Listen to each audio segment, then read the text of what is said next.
What's up, everybody, and welcome back to Joystick Ayrton. Today we're talking about my GPD Win Mini, the 2024 edition with the 8840U, and this thing has a fan failure, so let's talk about it.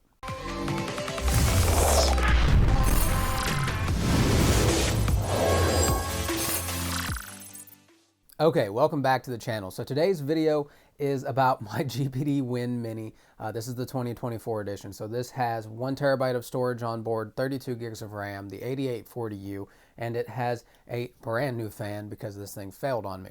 This video is all about what is the RMA process for a GPD device, or maybe an INEO, 1X player, fly, devices that are not your big brand Asus, Lenovo, Valve in the States kind of device. What can you expect throughout this entire process, and how did I get through that? That is what this video is all about. If you have any questions, please let me know in the comments section down below. And you can also hit our email if you have any questions, if you're going through something, and maybe we can help you out with that. In our next video here shortly, also on the Win Mini, we're going to really look at the 8840U and how much it's matured over its lifetime, because we're headed into 2025. In 2025, you're going to see a lot more devices coming out with those new Ryzen AI chips. GPD already has a few coming down the line that are on Indiegogo. 1X Player does. INEO, we're going to have the Z2s. There's a lot coming. So that's the next video. This one is the RMA process, and we've seen that go so awry with Asus and seeing things from Lenovo and from Valve. So let's go ahead and talk about it. Okay, so in our scenario, we had a bad fan. Whether it's a bad fan, maybe a joystick, maybe it's a speaker, a bumper, a screen, 99.9% of the time, if they think you are competent enough to fix it yourself, they'll probably just send you the part like this. Now, a fan and a screen are two completely different scenarios, but I could probably figure out, I don't know how well that would go on a Win Mini. I've changed a lot of laptop screens in my day, but that could be a totally different scenario. Depending on what it is, they might either send you the part or have you send the unit to them. Now, sending you the part is obviously cheaper, whether that's Indiegogo warranty status or whether that's AliExpress warranty or whether you're paying for the part itself. Sending your device there for them to fix it gives you a little bit of peace of mind, but it's definitely going to cost you more money than if you're inside a warranty and they can just ship you a fan or whatever part is having an issue. I would assume that this is exactly how 1X Player does it. INEO, and a lot of these other Chinese handheld companies or laptop companies in general, because they really don't have a way of having a full-scale RMA process like Asus, Valve, or Lenovo. They're just not that big. Now, the reason that I eventually went with GPD when I started playing around with these just kind of insane designed clamshell devices is because of seeing how their customer service was and how people felt about it inside of Reddit and other places. Obviously, you can't take Reddit for gold, but a lot of times they'll give you an honest feedback of like, hey, I mean, I put money into Indiegogo. It's been 9 months. I haven't got anything. Or, hey, I had an issue. They took care of me as fast as they could. Yeah, it's longer than Asus. You can't just return it to your Best Buy, but you get the point. So with that being said, this is a hydrodynamic bearing. So we brought up the old Google here just to try to give you an idea of what this is, but a hydrodynamic bearing relies on a bearing motion to suck fluid into the bearing. May have high friction and a short lifespan at speeds lower than the design. So what I would tell you about this bearing in this fan is it makes it really hard to tell that the bearing is actually bad just in the way that it's designed. I'm not going to try to explain it to the depth that maybe an engineer would understand this, but normally with like a laptop, you can actually take it around, spin the fan, and you can feel the bearing has gone bad. You can feel that, or you can see the slack in like a dirt bike. I can tell inside of a wheel bearing that thing is actually roasted. This fan was extremely difficult. It started to sound like a helicopter. That's the only way I really could describe it. I took it apart, and that's an extremely easy process. There's about 7 to 10 screws on here, and then the back plate just falls off. Keep in mind the back plate does have a cord attached to it, so you want to be really careful when you're actually taking this off. We'll throw some pictures up. And then it's 3 screws, the fan's in, and voila, problem was solved.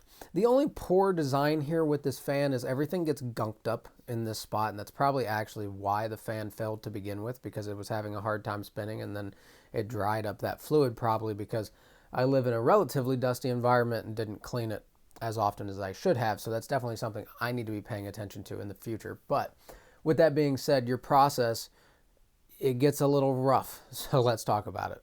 Okay, so you have a Win Mini, a Win Max 2, maybe you have a Win 4, you're having some kind of failure, maybe it's hardware, maybe it's software, maybe you don't really know. What I would highly recommend is going to the GPD community on Reddit, posting it there, seeing what guidance you can get, because there are some really good people there who try to push you in the right direction, have definitely helped me when making a decision, and that has just been a phenomenal experience, and it's gotten me some answers when I really didn't know where to turn. Now, with that being said, you know you have a hardware failure, it's your fan. You're going to end up contacting through email, telling them what your issue is, when you bought it, what your date on it was, are you in warranty, out of warranty, what the price is, how you guys are going to solve that. This is all going to be through an email with just one other GPD representative. So there's no massive log. I'm sure this gentleman is Chinese, and that there might be a language barrier. So keep that all in mind. It's a bit of a process. Eventually, you're going to get to the end of the rainbow, and that rainbow is either going to be paying for it or you're inside of warranty, and then they're going to send it to you, or you'll send the device to them. In our scenario, it's a fan. This took less than 5 minutes to install. This device is extremely easy. The first iteration of the Steam Deck was a nightmare to get to certain components. There was just stuff on top of stuff on top of stuff. The Legion Go's pretty good because it's really just a tablet, a couple screws, pop the back off, everything's right there. But that's going to happen. If you send the device to them, in some scenarios, like when I had my GPD Win 4, they actually just exchanged the device completely and gave me a new one. If you're outside of warranty, I highly doubt that's going to happen. They'll repair it and then send it back to you. So with that being said, let's roll into the end of this video. Okay, so if you've had a RMA of some kind, whether that's from Lenovo, Asus, GPD, 1X Player, maybe it's INEO, let me know how that all went in the comment section down below. I'd like to see the differences between all the companies and just kind of get a better picture of the market in that RMA process altogether. I'm pretty happy with how the entire GPD thing's gone when they did my exchange on my Win 4. Sending me this, I thought it happened just as fast, honestly, as it would from Asus or Valve if they were going to send me the hardware instead of having to send the device out and back in. Valve, Asus, and Lenovo, outside of the Joy-Cons from Lenovo, probably aren't going to actually send you the part unless you're buying it somehow from them. Lenovo has a website you can go to. I don't know about the other two besides iFixit Hardware. But I'm actually pretty happy. Unfortunate that it happened. You get a lot of... Look, this is a super unique device. GPD is not making money like Valve in any way, shape, or form where they can lose money on the hardware and make it up on the software side. That's just not a thing. They have to profit off of this entire thing. So that could lead them to cheaping out super hard on a fan so they're making some money. It just kind of depends. You get what you pay for.